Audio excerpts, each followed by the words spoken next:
Hello everyone, welcome to இனிய பயணம். இன்னைக்கு பாத்தீங்கன்னா நம்ம வீட்ல இருக்க வெள்ளி கொலுசை எப்படி சுத்தமா நம்ம வீட்ல உள்ள பொருட்களை வச்சு ஈஸியா பாலிஷ் போடலாம்னு சொல்லிட்டு தான் பார்க்க போறோம். இதுக்கு நம்ம கடைக்கு போய் பாலிஷ் போடணும்னு அவசியம் இல்லை. நம்ம வீட்ல இருக்க பொருளே போதுமானது. வெள்ளி கொலுசு மட்டும் இல்லைங்க, வெள்ளி பூஜை பாத்திரம் கூட நீங்க இந்த மெத்தடை ஃபாலோ பண்ணி க்ளீன் பண்ணலாம். ரொம்பவே ஈஸியாவே க்ளீன் ஆகி நல்லாவே பாலிஷ் போட்ட மாதிரி நம்மளுக்கு ஆயிரும். புதுசா நம்ம கடையில இருந்து வாங்கிட்டு வந்த மாதிரியே இருக்கும். வெள்ளி பொருட்கள் வந்து சீக்கிரம் கருத்து போகாமல் இருக்கிறதுக்கும் சில டிப்ஸ் எல்லாம் வந்து ஷேர் பண்ணியிருக்கேன். ஸோ ஸ்கிப் பண்ணாமல் பாருங்கள். இப்போதான் என்னோட சேனலுக்கு ஃபர்ஸ்ட்டாக வரீங்கன்னா மறக்காம சப்ஸ்கிரைப் பண்ணிட்டு பாருங்கள்.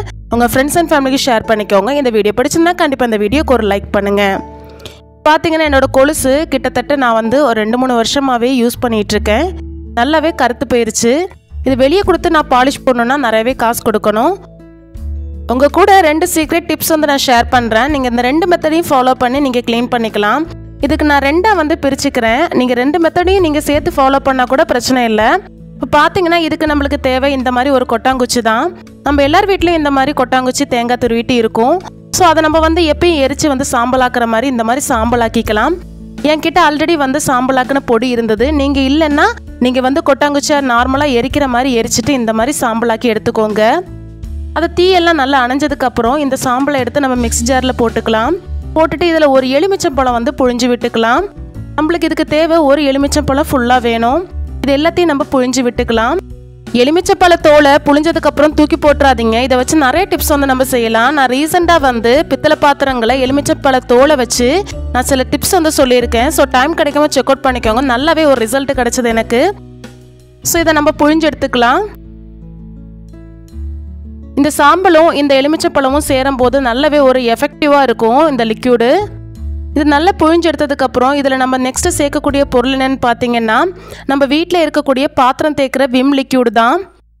விம் லிக்யூடுன்னு இல்லைங்க, உங்கள் வீட்டில் என்ன நீங்கள் பாத்திரம் தேய்க்க யூஸ் பண்ணுறீங்களோ அதை நீங்கள் யூஸ் பண்ணிக்கோங்க. சிலவங்க வீட்டில் சோப்பு யூஸ் பண்ணுறீங்க, அந்த மாதிரி இருக்கிறவங்க சோப்பு கூட நீங்கள் சேர்த்துக்கலாம், பிரச்சனை இல்லை. இதில் ஒரு 2 டேபிள் ஸ்பூன் வந்து சேர்த்துக்கிறேன். இது சேர்த்து நல்லா வந்து அடிச்சு எடுத்துக்கிறேன். இப்போ இதை மாதிரி நம்மளுக்கு ஒரு லிக்யூட் ஃபார்மேட்டில் கிடைக்கும். இந்த லிக்யூடை தான் நம்ம கொலுசில் போட்டு ஊற வைக்க போகிறோம். இது இப்படி நல்லா வந்து மிக்ஸ் பண்ணிவிட்டு ஒரு நிமிஷம் அப்படியே அந்த கொலுசை விட்டுருங்க. அந்த லிக்யூட்லேயே நல்லா ஊறட்டும். இப்போ பாருங்கள், 1 நிமிஷம் நல்லா வந்து ஊறிடுச்சு. இதுக்கப்புறம் நம்ம இதை வந்து ப்ரெஷ்ஷை வச்சு தேய்க்கலாம். நம்ம வீட்டில் வேஸ்ட்டாக போன ப்ரெஷ்ஷு வந்து இருக்கும் நிறையா. ஸோ அதை வச்சு நீங்கள் தேய்ச்சிக்கோங்க. இந்த மாதிரி அதுலேருந்து டிப் பண்ணி எடுத்து நல்லாவே வந்து ப்ரஷ் பண்ணி விட்டுக்கோங்க. இப்படி தேய்க்கும் போது உள்ளே இருக்க அழுக்கெல்லாம் நல்லாவே ரிமூவ் ஆகி வந்துடும். அது மட்டும் இல்லாமல் நல்ல ஒரு ஷைனிங்னஸ் கொடுக்கும். அந்த வந்து வெள்ளி பொருட்கள் வந்து பழைய லுக்கெல்லாம் போய் ஒரு புதிய லுக்கு வந்து நம்மளுக்கு கிடைக்கும். நம்ம கடையிலேருந்து வாங்கிட்டு வந்த மாதிரியே நம்மளுக்கு ஒரு நல்ல ஒரு ரிசல்ட் கிடைக்கிறதுக்கு இந்த ஸ்டெப்பு வந்து கண்டிப்பாக நீங்கள் ஃபாலோ பண்ணிக்கோங்க. இந்த வீடியோவை எந்த இடத்துலேருந்து பார்த்துட்ருக்கீங்கன்னு சொல்லிட்டு கண்டிப்பாக கமெண்ட் செக்ஷனில் கமெண்ட் பண்ணுங்கள். அதை பார்க்கும்போது எனக்கும் கொஞ்சம் ஹாப்பியாகவும் மோட்டிவேஷனாக இருக்கும். ஸோ இப்போ இந்த கொலுசை வந்து நல்லா வந்து நம்ம தேய்ச்சி எடுத்தாச்சு அந்த சாம்பலில். இப்போ நல்லா வந்து வாஷ் பண்ணிக்கலாம். 1லேருந்து 2 முறை வந்து வாஷ் பண்ணிக்கோங்க. ஒரு முறை வாஷ் பண்ணும்போதே நல்லாவே உங்களுக்கு டிஃப்ரென்ஸ் தெரியும். ஃபஸ்ட் இருந்ததுக்கும் இப்போ இருந்ததுக்கும் நல்லாவே வந்து புதுசு போல் ஆயிடுச்சு. இதில் இனி ஒரு மெத்தடு கூட நான் சொல்லுவேன். அதையும் கூட நீங்கள் ஃபாலோ பண்ணிட்டீங்கன்னா இன்னும் கொஞ்சம் கூட உங்கள் கொலுசு வந்து நல்லாவே புதுசு போல் ஆயிரும். இதே பார்த்தீங்கன்னா பழைய லுக்கு போய் புதிய லுக்கு வந்த மாதிரி இருக்குது. இப்போ 2வது மெத்தட் என்னன்றதை பார்த்துடலாம். அதில் ஒரு பாத்திரத்தில் கொஞ்சமாக வந்து தண்ணி எடுத்துக்கிறேன். அதில் இந்த மெட்டியும் கொலுசையும் சேர்த்தே நான் போட்டுறேன். சேர்த்து உங்களுக்கு போட்டு காட்டுறேன். 2 மெத்தடையும் நீங்கள் ஃபாலோ பண்ணிக்கிட்டிங்கன்னா நல்லாவே ரிசல்ட் கிடைக்கும். ஸோ இதை வந்து நம்ம நல்லா வந்து கொதிக்க வைக்கலாம். இதில் வந்து ஒரு 2 டேபிள் ஸ்பூன் வந்து வீட்டில் இருக்க டீ பவுடர் இருக்கும் இல்லையா, அதை நம்ம சேர்த்துக்கலாம். நம்ம எல்லாமே வீட்டில் இருக்க பொருளை வச்சு தான் செய்கிறோம். ஸோ இதில் வந்து 2 டேபிள் ஸ்பூன் வந்து இதில் சேர்த்துக்கலாம்.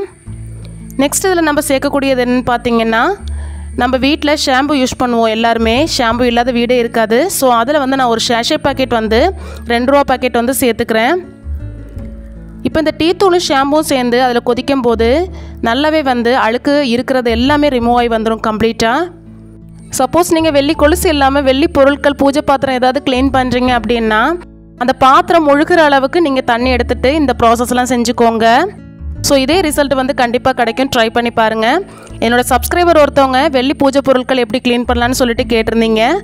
ஸோ இந்த மெத்தடை நீங்கள் ஃபாலோ பண்ணிக்கோங்க. ரொம்பவே ஈஸியாக க்ளீன் பண்ணி எடுத்துடலாம். இப்போ இதை 2லேருந்து 3 நிமிஷம் இப்படியே வந்து இதுலேருந்து கொதிக்கணும். இது கொதிச்சதுக்கப்புறம் என்ன செய்யலான்னு சொல்கிறேன். இதுக்கப்புறம் நம்ம 2 ஸ்டெப்பு கூட ஃபாலோ பண்ண வேண்டியது இருக்குது. அதோட அவ்வளோதான், நம்மளோட கொலுசு வந்து சுத்தமாகவே பாலிஷாகி கிடச்சிரும். இப்போ இது பார்த்திங்கன்னா நல்லா வந்து கொதிச்சதுக்கப்புறம் இதை ஃபில்ட்ரு பண்ணிக்கலாம். இந்த தண்ணியை வந்து ஃபில்ட்ரு பண்ணி கீழே ஊற்றிடாதீங்க. இதை ஃபில்ட்ரு பண்ணி எடுத்துக்கலாம். எடுத்துட்டு இந்த தண்ணியில் தான் நம்ம திருப்பியும் இந்த கொலுசையும் மெட்டியும் ஊற வைக்க போகிறோம்.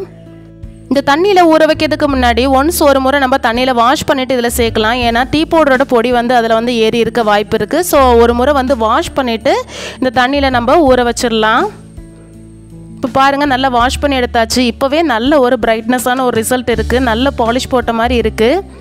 இன்னும் ஒரு 2 மெத்தடு கூட நீங்கள் ஃபாலோ பண்ணிட்டீங்கன்னா சூப்பராகவே உங்களோட வெள்ளி பொருட்கள் வந்து நல்ல பாலிஷ் போட்ட மாதிரி ஆயிரும். இதில் ஒரு 2 நிமிஷம் அப்படியே ஊறட்டும். இதில் வந்து முக்கியமான ஒரு பொருள் சேர்க்க போகிறோம். பேக்கிங் சோடா இல்லைனா சோடா பொடி எதுவாக இருந்தாலும் சேர்த்துக்கோங்க. இதில் சேர்த்துடலாம். சேர்க்கும் போது பார்த்திங்கன்னா நல்ல ஒரு ரியாக்ஷன் நடக்கிறது தெரியும். இப்படி நடக்கும்போது அதில் இருக்க அழுக்கு எதாவது இருந்ததுன்னா ரிமூவ் ஆயிரும். நல்ல ஒரு பாலிஷ் கொடுக்கறதுக்கும் நல்ல ஒரு வெள்ளி பொருட்கள் வந்து புதுசாக ஆகிறதுக்கும் இந்த ஸ்டெப் வந்து கண்டிப்பாக ஃபாலோ பண்ணிக்கோங்க. பாருங்கள், தண்ணி வந்து கை பொறுக்கிற சூடளவுக்கு ஆறிடுச்சு. இந்த சமயத்தில் நம்ம எடுத்துடலாம் அந்த பொருள். அதுலேருந்து எடுத்துகிட்டு ஒரு பிளேட்டில் வந்து ட்ரான்ஸ்ஃபர் பண்ணிக்கோங்க. இப்போ இதில் என்ன பண்ண போகிறோன்னா திருப்பியும் நம்ம ஷேஷே பேக்கெட்டு ஷாம்பு எடுத்து இதில் தேய்க்க போகிறோம். நான் இன்றைக்கி கிளினிக் ப்ளஸ் ஷாம்பு வந்து எடுத்திருக்கேன். உங்கள் வீட்டில் எந்த ஷாம்புவாக இருந்தாலும் அதை யூஸ் பண்ணிக்கோங்க. இப்போ இதில் போட்டுட்டு நல்லா வந்து ப்ரஷ் பண்ணிக்கலாம். திருப்பியும் நம்ம ஃபஸ்ட்டு ப்ரஷ் பண்ணோம் இல்லையா, அதே மாதிரி நம்ம இந்த ப்ரஷ்ஷை வச்சு நல்லாவே வந்து ப்ரஷ் பண்ணி விட்டுக்கலாம். இந்த மெத்தட் செய்யும்போது ஏதாவது பொடிகள் இருந்தாலும் அதுலேருந்து ரிமூவ் ஆயிரும். கொலுசுகளுக்கு நல்ல ஒரு புதிய லுக்கு கொடுக்கறதுக்கு இந்த மெத்தட் வந்து கண்டிப்பாக ஹெல்ப் பண்ணும். இது எல்லாமே நல்லா வந்து நம்ம தேய்ச்சி எடுத்துக்கலாம். இதை தேய்ச்சிட்டு நீங்கள் வாஷ் பண்ணி பார்க்கும்போது நல்லாவே டிஃப்ரென்ஸ் தெரியும். எவ்வளோ கருத்து போன வெள்ளி பொருளாக இருந்தாலும் நீங்கள் இந்த மெத்தட்லாம் ஃபாலோ பண்ணி நீங்கள் உங்கள் பொருட்களை க்ளீன் பண்ணி பாருங்கள். கண்டிப்பாக உங்கள் வெள்ளி பொருட்கள் வந்து பளபளன்னு ஆயிரும். ஸோ இதில் இருக்க அழுக்கெல்லாம் நல்லாவே ரிமூவ் ஆகி வந்துடும். இந்த மெத்தடை வந்து ஃபாலோ பண்ணுங்கள். ஸோ நான் சொன்ன எல்லா மெத்தடும் நீங்கள் ஃபாலோ பண்ணி உங்கள் கொலுசை வந்து க்ளீன் பண்ணி பாருங்கள். கொலுசுன்னு இல்லை, உங்கள் வீட்டில் இருக்க எல்லா வெள்ளி பொருட்களும் இதே மெத்தடில் நீங்கள் ஃபாலோ பண்ணி க்ளீன் பண்ணிங்கன்னா எவ்வளோ கருத்து போன வெள்ளி பொருட்களாக இருந்தாலும் சுத்தமாகவே நம்மளுக்கு க்ளீன் பண்ணி பாலிஷ் போட்ட மாதிரி ஆயிரும். கடையிலேருந்து வாங்கிட்டு வந்த மாதிரி புதுசாக இருந்த மாதிரி ஆயிரும். இப்போ நம்ம தேய்ச்சி வச்ச இந்த கொலுசுகளையும் மெட்டிகளையும் நம்ம வாஷ் பண்ணி எடுத்துக்கலாம். 1-2 முறை வந்து தண்ணியில் வந்து நல்லா வந்து வாஷ் பண்ணி எடுத்துக்கோங்க.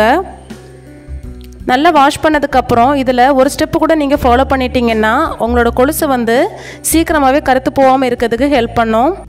பாருங்கள், ஃபஸ்ட்டு நம்ம பார்த்ததுக்கும் இப்போ பார்த்ததுக்கும் நல்லாவே டிஃப்ரென்ஸ் இருக்குது. நல்லாவே புதுசு போல் ஆயிடுச்சு.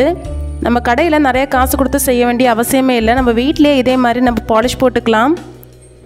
ஸோ இதை நல்லா வந்து நம்ம தண்ணியை வந்து நல்லா தொடச்சி எடுத்துக்கலாம். இதே மாதிரி ஒரு கர்ச்சீஃபில் நல்லா உள்ளே போட்டு நல்லா தொடச்சி எடுத்துக்கோங்க. உங்கள் வெள்ளி பொருட்களை நீங்கள் பூஜை பொருட்களை எதாவது க்ளீன் பண்ணுறீங்கன்னா கடைசியாக நல்லா வந்து இந்த மாதிரி தொடச்சி எடுத்துக்கோங்க. இப்போ பாருங்கள், நம்மளோட கொலுசு மெட்டியும் சூப்பராகவே வந்து பாலிஷ் போட்டு நல்லா வந்து புதிய பொருள் மாதிரி ஆயிடுச்சு. நம்ம கடையிலேருந்து வாங்கிட்டு வந்த மாதிரியே இருக்குது. அதில் உள்ள அழுக்கு கருத்து போன இது எல்லாமே வந்து ரிமூவ் ஆயிடுச்சு. கடைசியாக நம்ம இதில் வந்து கொஞ்சமாக விபூதியும் கொஞ்சமாக கற்பூரத்தையும் சேர்த்து நல்லா பொடிச்சிட்டு நம்ம வாஷ் பண்ணி வச்சுருக்க பொருளை இதில் வச்சு தேய்ச்சி நல்லா நம்ம வாஷ் பண்ணி எடுத்து வச்சிட்டோம் அப்படின்னா நிறைய நாளைக்கு வந்து நம்மளுக்கு கருக்காமல் இருக்கும். இங்கே பூஜை பாத்திரங்களை இதை மாதிரி க்ளீன் பண்ணுறீங்கன்னா கடைசியாக இதே மாதிரி நல்லா வந்து தேய்ச்சிட்டு ஒரு முறை வாஷ் பண்ணிவிட்டு நீங்கள் தொடச்சி வச்சிட்டிங்க அப்படின்னா உங்கள் வெள்ளி பூஜை பொருட்களாக இருந்தாலும் சரி, வெள்ளி கொலுசாக இருந்தாலும் சரி, எதுவாக இருந்தாலும் சீக்கிரமாகவே கருத்து போகாமல் இருக்கும். ஸோ இந்த மெத்தடை வந்து கண்டிப்பாக ஃபாலோ பண்ணிக்கோங்க. இது நல்லா வந்து தேய்ச்சதுக்கப்புறம் ஜஸ்ட் ஒரு முறை வாஷ் பண்ணிவிட்டு நீங்கள் தொடச்சி வச்சிட்டிங்க அப்படின்னா எப்போவுமே புதுசு போல் இருக்கும்.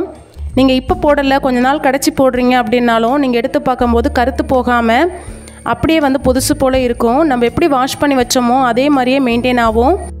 ஸோ இந்த வீடியோ எல்லாருக்குமே யூஸ்ஃபுல்லாக இருந்திருக்கும்னு நினைக்கிறேன். யூஸ்ஃபுல்லாக இருந்து நினச்சிங்கன்னா கண்டிப்பாக இந்த வீடியோக்கு ஒரு லைக் பண்ணுங்கள். மறக்காமல் சப்ஸ்கிரைப் பண்ணிவிட்டு பாருங்கள்.